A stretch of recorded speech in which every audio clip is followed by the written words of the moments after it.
Again, a lot of questions about morning glory moonflower seeds, how to germinate them, what's the trick. So let's get into it. They're really cool flowering plants. I love them. They got big flowers, but they do require a special way to germinate them. So today I picked up some Heavenly Blue, which is my favorite variety, and then I just grabbed a mixed variety to see what they'd look like. So first thing you're going to want to do when you're germinating morning glories and moonflowers is get yourself a paper towel, nice thick one. Bounty would be my preferred recommendation. 2 pieces and fold it over. I'm going to do the same, each one for each color. You're going to open this packet of seeds. Dump all the seeds that you want to germinate out into your hand or right onto the paper towel. And you're going to want to sprinkle them around half the paper towel. They don't have to be perfect, but you just want to keep them somewhat separated from each other the best you can. Or you could sprinkle them right onto the paper towel. Make sure you keep your colors separated so you know which one's which. Now that you've done that, you're going to take your paper towel and fold it over. At least in half, but you can do it in thirds. Now that I've gotten them folded over, you're going to take a watering can, a cup, even your faucet sink, and you're just going to want to wet these paper towels, soak them.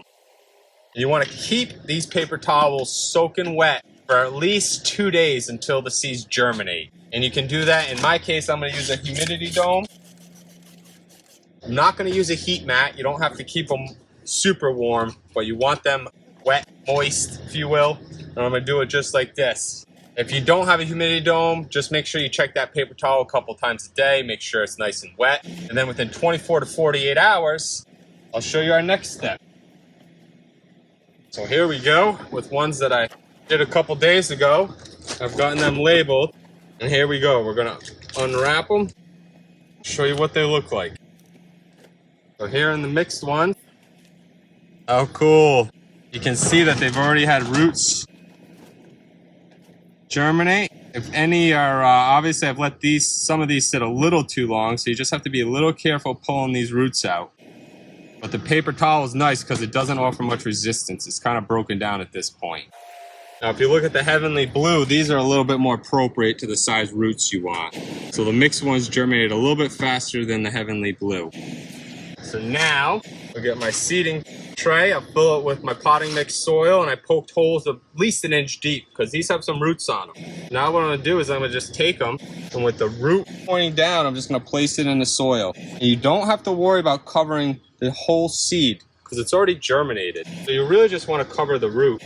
If the leaf or the top seed is sticking out, that's okay because you have almost a plant right here. So as long as the root's in the soil, you're going to have success. And I'm just going to go along, place them all in, and just kind of cover them up with the existing soil there. And I had 1 or 2 that didn't really germinate, so they don't get planted. You can also leave them in a little bit longer. Some do take a little bit longer. Make sure you put your label in.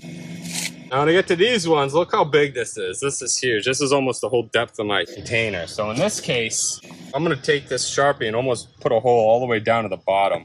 But if you notice, see, I left a huge part of that out of ground because it's basically a plant. So only the roots have to be under the soil. And what you see at the top is the first leaf. So once these germinate, they're going to grow very quickly for you. All right, now that I got them in, I'm going to treat it almost like a little seedling at this point and just water it when it's dry. And I'll let these grow in here for a couple weeks until they get too big for this. And then I'll repot them into a bigger container. And then one more time a few weeks later into their final container. So hope you enjoyed it. If you have any questions, hit me up in the comments. Make sure you hit that subscribe button, and I'll see you next time.